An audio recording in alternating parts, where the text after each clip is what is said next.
Hello my dear friend, welcome to education point online. So friend, कैसे हैं आप लोग? गए को बहुत अच्छे होंगे। सो मेरे प्यारे बच्चों, आज हम लोग बात करने वाले मैकेनिक्स ऑफ मटेरियल के सिलेबस एंड क्लास अनाउंसमेंट के बारे में फॉर आरजीपीवी यूनिवर्सिटी भोपाल। ऐसा मेरा प्यारा बच्चा जो अपना डिप्लोमा, जिसे प्यार से पॉलिटेक्निक भी कहते हैं, आरजीपीवी यूनिवर्सिटी से कर रहा है और जिसका ब्रांच सिविल है। तो सिविल ब्रांच वाले बच्चों को थर्ड सेमेस्टर में पढ़ना पड़ता है मैकेनिक्स ऑफ मटेरियल। तो आज हम लोग इसी मैकेनिक्स ऑफ मटेरियल के सिलेबस और क्लास अनाउंसमेंट के बारे में बात करेंगे। साथ ही साथ एक प्लान भी बनाएंगे कि सब्जेक्ट को किस तरीके से पढ़ना है। देखो बेटा, नया सब्जेक्ट है, नाम क्या है? मैकेनिक्स ऑफ मटेरियल, जिसको प्यार से स्ट्रेंथ ऑफ मटेरियल भी कहा जाता है। क्या कहा जाता है बेटा? Strength of material. सोम का नाम आप सभी ने सुना होगा। तो भाई साहब, ये वही सोम है जिसने अपना नाम चेंज कर दिया है। सोम से ये हो गए मैकेनिक्स ऑफ मटेरियल, मॉम हो चुके हैं ये, MOM। चलो भाई, सोम बोलो, मोम बोलो, जो बोलना है बोलो, कोई दिक्कत वाली बात नहीं है, क्योंकि कंटेंट क्या है बेटा, आपका सेम है। कहीं कहीं पर इसको मैकेनिक्स ऑफ सॉलिड भी कहा जाता है। तो एक सब्जेक्ट के यहाँ पे अलग अलग नाम है, लेकिन अंदर का जो कंटेंट है बेटा वो सेम है। चलिए, अब देखो नया सब्जेक्ट है, आप नए नए अभी थर्ड सेमेस्टर में गए हो, है ना? तो आप सोचोगे सर ये सब्जेक्ट कैसा? देखो एक बात आप समझना, अगर आप इस सब्जेक्ट को टाइम दोगे तो ये आपके लिए इजी होने वाला। और अगर आप ये सोचोगे ना कि मैं इसे एग्जाम टाइम में पढ़ लूं, तो फिर आप नाचते रहोगे। क्यों नाचते रहोगे बेटा? क्योंकि ये जो सब्जेक्ट है ये प्योर न्यूमेरिकल है। ये क्या है? प्योर न्यूमेरिकल है, जिसके लिए आपको कंसेप्ट सीखना पड़ेगा। जिस बच्चों ने मुझसे मैकेनिक्स पढ़ा था, तो मैकेनिक्स में देखा तो मैंने कैसे कंसेप्ट के हिसाब से बताया था कि भैया कंसेप्ट पढ़ के जाओगे तो कोई सा भी क्वेश्चन आएगा तो वो आप बना दोगे। लेकिन अगर आप क्वेश्चन के पीछे भागोगे ना, तो आप नाचते रह जाओगे बेटा, आप अपना काम नहीं कर पाओगे। तो यहां पर कंसेप्ट सीखना है आपको। स्टार्टिंग में थोड़ा सा स्ट्रगल करोगे क्योंकि सब्जेक्ट टफ है, लेकिन जैसे जैसे समय बीतेगा ना, ये आपके लिए इजी हो जाएगा। तो भैया जो भी इस वीडियो को देख रहा है, एक बात समझ लो कि मैकेनिक्स ऑफ मटेरियल को आप सीरियसली ले लो। बाकी जो भी आपके सब्जेक्ट्स है ना, वो इजी है, वो न्यूमेरिकल नहीं है, उसमें थ्योरी है, थोड़ा बहुत न्यूमेरिकल है, तो वो लास्ट मोमेंट में भी कर सकते हो। लेकिन अगर आप ये सोचोगे कि मैकेनिक्स ऑफ मटेरियल को लास्ट मोमेंट में करे, बेटा फंस जाओगे। और मैं नहीं चाहता हूं कि मेरा कोई भी बच्चा फंसे। और अगर पिछले 1-2 साल के क्वेश्चन पेपर को आप देखोगे ना, तो अब डेरिवेशन भी पूछना स्टार्ट कर दिया है। पहले क्या होता था, डिप्लोमा वाले बच्चों को क्या पूछता था क्वेश्चन में? इजी पूछता था आपका थ्योरी और इजी पूछता था आपका न्यूमेरिकल भी। लेकिन पिछले, अभी जो कोविड खत्म हुआ है, ठीक है, उसके पहले 1-2 बार ऐसा क्वेश्चन पूछा था बेटा जहां पे डेरिवेशन भी पूछ रहा है। मतलब डेरिवेशन पहले नहीं पूछता था, लेकिन अब क्या है, आरजीपीवी डेरिवेशन भी पूछना स्टार्ट कर दिया। तो भैया अपने लेवल को बढ़ाकर पढ़ना पड़ेगा। अगर अपन अच्छे से नहीं पढ़ेंगे ना, अपन नहीं कर पाएंगे, क्योंकि अब आरजीपीवी स्टैंडर्ड क्वेश्चन पूछ रहा है। एआईसीटीई का जो सिलेबस है वो फॉलो कर रहा है, तो अपन को भी स्टैंडर्ड बनना है। बोलोगे सर स्टैंडर्ड कैसे बनना? देखो, मैं कभी भी डराना नहीं चाहता। एक बात आप समझो, मैं कभी नहीं चाहता कि एक बच्चा 20 घंटा पढ़े। कोई जरूरत नहीं है 20 घंटा पढ़ने की, कोई भी जरूरत नहीं है किसी एक बच्चे को 20 घंटे पढ़ने की। बस आप क्या करो, एक रूटीन बना लो। आप एक रूटीन बना लो कि भैया शाम में 7 से 11 मेरे को पढ़ना है। कब से कब तक? मंडे से सैटरडे तक। संडे को आप मत पढ़ना, संडे को आप क्या करना, मत पढ़ना। देखो, अगर आप रूटीन से पढ़ोगे ना, आप अपने सिलेबस को भी टाइम पे कंप्लीट कर पाओगे और अच्छे से, मतलब मान के चलो, पढ़ भी पाओगे। बच्चों के साथ दिक्कत क्या होता है, कभी एक दिन बैठेंगे तो वो 10 घंटा पढ़ लेंगे और फिर वो 2 दिन पढ़ेंगे ही नहीं। तो भाई ऐसा मत करो। ज्यादा मैं आपको करने के लिए नहीं बोल रहा हूं, मैं बस आपको इतना बोल रहा हूं कि आप 4 घंटा अपनी जिंदगी का, सिर्फ 4 घंटा एक दिन में पढ़ो। रूटीन से पढ़ो, संडे को मत पढ़ो, रूटीन से पढ़ो। देखो, मैं भी काम करता हूं, मैं रूटीन से काम करता हूं, इसलिए इतने सारे सिलेबस को कवर कर पाता हूं। अगर मैं किसी दिन ज्यादा, किसी दिन कम काम करूंगा ना, तो मैं खुद भी नहीं कर पाऊंगा। तो ये वाला काम है, एक कांस्टेंट काम करो। मेरा रूटीन बना हुआ कि हाँ भैया दिन में 3 से 4 वीडियो बनाना, 3 से 4 वीडियो में बना लेता हूं, खत्म बात। ना ज्यादा करने की जरूरत है ना कम करने की जरूरत। लेकिन यहां पर ये सब्जेक्ट ऐसा है कि अगर आप इसको कॉन्स्टेंटली रूटीन वाइज पढ़ोगे, इंप्रूवमेंट होगा। आप खुद जब क्वेश्चन के साथ लड़ोगे ना, दिमाग आपका जब लगेगा, तो यार आप इंप्रूव होगे तो ये सब्जेक्ट ऐसा है जो आपको बदल सकता है। जब मैंने सब्जेक्ट को पढ़ना स्टार्ट किया ना, मेरे अंदर बहुत बदलाव आया था बेटा, बहुत ज्यादा, क्योंकि ये सब्जेक्ट ऐसा है बदलाव लाता है, लेकिन इसके लिए आपको अच्छे से पढ़ना पड़ेगा। ठीक है, चलिए सिलेबस के बारे में बात कर लेते हैं थोड़ा सा। बोलो उसे पका रहे हो आप, तो भैया ये 5 यूनिट हैं आपके। ठीक है, चलिए सबसे पहले हम लोग पढ़ेंगे ये वाला unit, simple stresses and strain. यहां मैं एकदम बेसिक से आपको बताऊंगा, ठीक है, कि आपका स्ट्रेस क्या होता है, आपका स्ट्रेन क्या होता है, types of stress, types of strain, है ना, स्ट्रेस और स्ट्रेन के बीच में क्या रिलेशन होता है, यहां पे मैं सारी चीजें बताऊंगा। तो ये मानकर चलो आप कि यहां पर इस वाले में 20% आपका थ्योरी है, 70% आपका न्यूमेरिकल रहेगा और 10% आपका डेरिवेशन रहेगा। ठीक है, और ये हमारा एक बेसिक चैप्टर रहेगा बेटा, क्योंकि यहां से क्या है अपन बहुत सारी चीजें सीखेंगे। तो मैं बस आपको इतना बोलूंगा कि जब आप ये चैप्टर पढ़ना स्टार्ट करो, एक वीडियो को कम से कम 2 से 3 बार देखो। एक वीडियो को देखो ना, थोड़ा समय देना इसमें, क्योंकि देखो यहां पर अगर आपको कंसेप्ट समझ में आ गया, आप सब कुछ कर लोगे। ठीक है, और ये जो चैप्टर है मेरा पहले से शूट किया गया कॉमन सब जो आपका चैप्टर है सभी में, स्ट्रेंथ ऑफ मटेरियल के नाम से, तो मैं वही वाला डेमो लेक्चर में दूंगा, क्योंकि फिर से नया पढ़ाकर कोई मतलब नहीं बनता। स्ट्रेस वही है, स्ट्रेन वही रहेगा। तो मैं फिर से बोल रहा हूं कि ये वाला कंटेंट मैं आपको पुराना वाला दूंगा, क्योंकि अच्छा कंटेंट है, मैंने वहां पे अच्छे से पढ़ा है। तो दोबारा इस चैप्टर को शूट करने का कोई मतलब नहीं बनता, जब ऑलरेडी मेरे पास शूट किया गया है, कंटेंट आपका वही रहेगा, क्वेश्चंस आपके वही रहेंगे, बुक से पढ़ाया हुआ है, तो कोई भी दिक्कत की बात नहीं है। ठीक है ना, चलिए, तो जैसे आपका यूनिट नंबर 2 हो जाएगा, ठीक है, आपको मैं करवाऊंगा यूनिट नंबर 4। देखो आप तुरंत से लेवल नहीं बढ़ाएंगे अपन, जिस तरीके से मैं बता रहा हूं उसी तरीके से पढ़ना है बेटा। ठीक है ना, चलिए ये सबसे पहले पढ़ेंगे unit number 2, simple stress and strain. और जैसे ये हो जाएगा बेटा, उसके हम लोग बाद आ जाएंगे बेंडिंग एंड शियरिंग स्ट्रेस पे। अब देखो बेंडिंग एंड शियरिंग स्ट्रेस में क्या है बेटा, आपका 2 डेरिवेशन है, साथ में आपका थोड़ा सा थ्योरी है, और जो बचा हुआ है वो न्यूमेरिकल है। तो यहां पर अपन थोड़ा सा स्ट्रगल करेंगे, लेकिन ठीक है, मैं फिर से बोल रहा हूं, सोम आपको एक बार में समझ में आने वाला नहीं है। कम से कम एक वीडियो को 2 से 3 बार देखना, आपको समझ में आएगा बेटा। न्यूमेरिकल्स को भी आपको 2 से 3 बार देखना, चीजें समझ में आएंगी।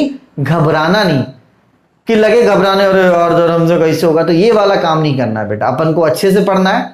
थोड़ा सा आपको स्टार्टिंग में दिक्कत होगा, लेकिन आपको समय देना पड़ेगा। मैं यहां पे नहीं बोल रहा कि मैं महान हूं, जो पढ़ाऊंगा आपको समझ में आएगा। बेटा चीजें टफ हैं, बीटेक लेवल का आपको पढ़ना है, और आप डिप्लोमा कर रहे हो, तो अपने कद को थोड़ा सा बढ़ाना पड़ेगा, रोना नहीं है।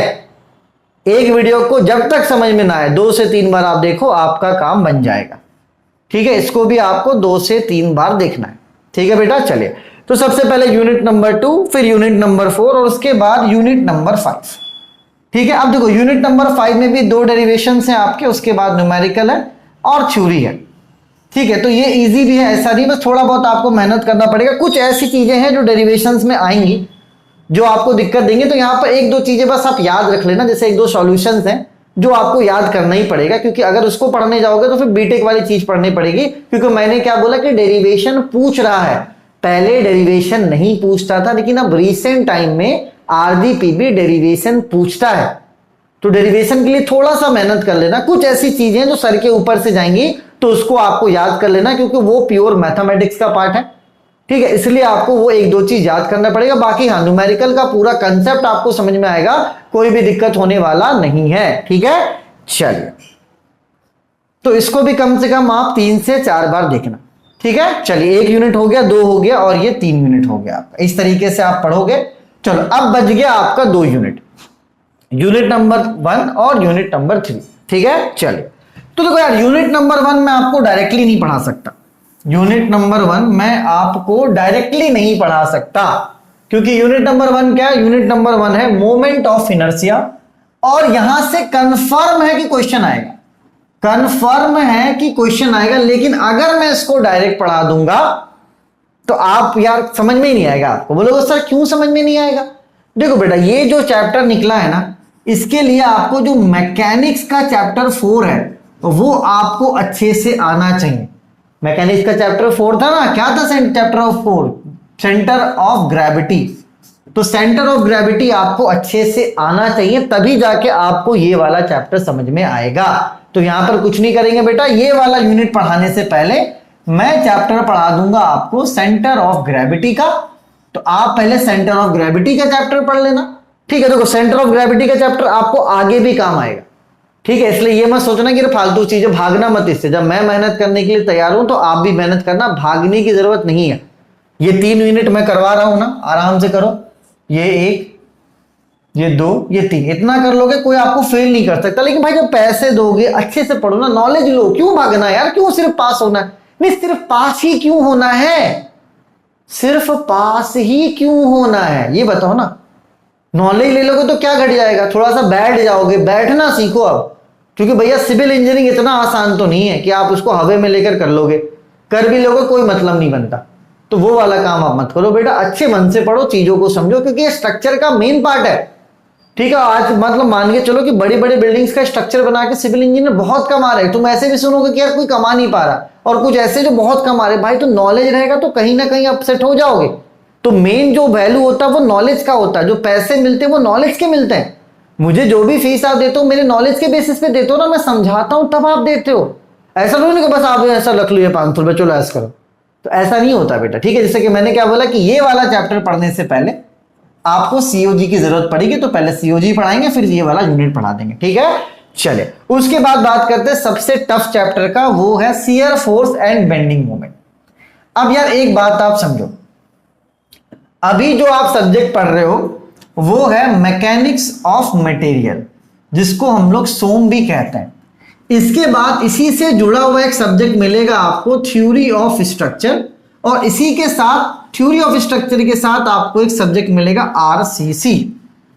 अब एक बात समझना, अगर आपको shear force and bending moment नहीं आता है, अगर आपको शियर फोर्स और बेंडिंग मोमेंट नहीं आता है, तो आप पूरा टॉस और पूरा आरसीसी आप नहीं पढ़ पाओगे।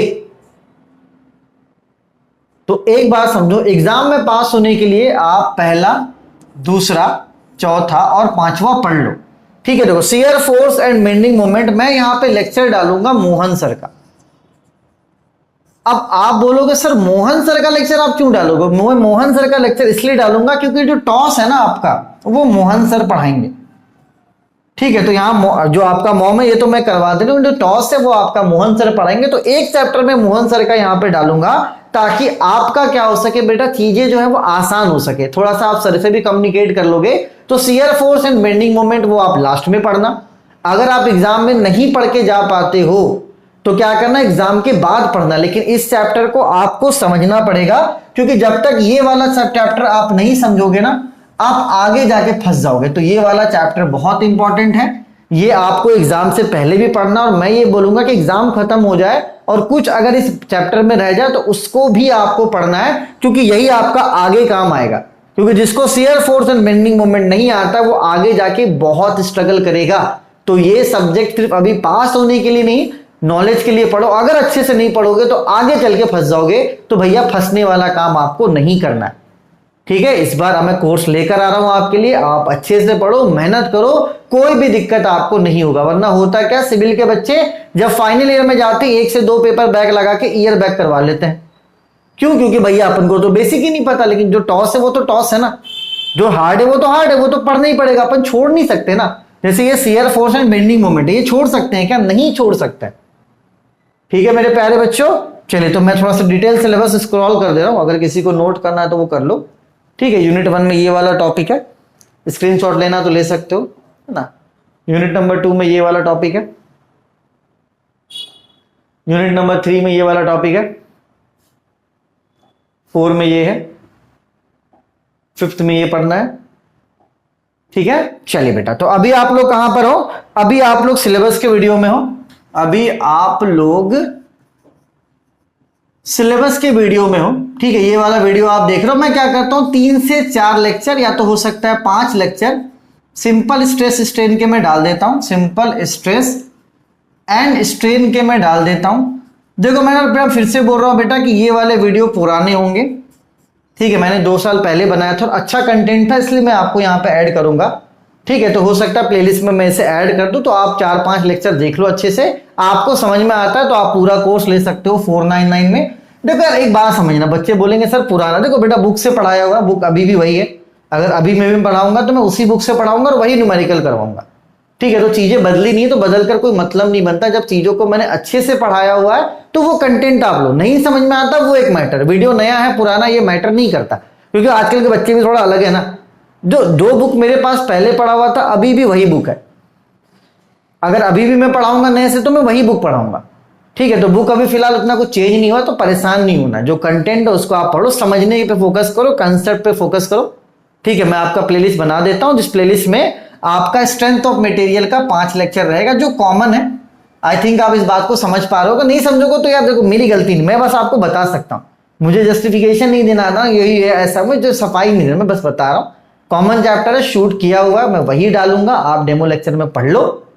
ठीक है, क्योंकि बेकार में फिर वही बुक से नई चीजें शूट करके कोई मतलब नहीं बनता बेटा, क्योंकि वहां पर मैंने बहुत अच्छे से कैलकुलेटर चलाना सब कुछ बताया था, क्योंकि अभी थोड़ा ज्यादा बिजी रहता हूं, लेकिन जब ये लेक्चर मैंने बनाया था तब मैंने यूट्यूब का शुरुआत किया था, मैंने अच्छे से पढ़ाया था चीजों को एकदम 1 by 1।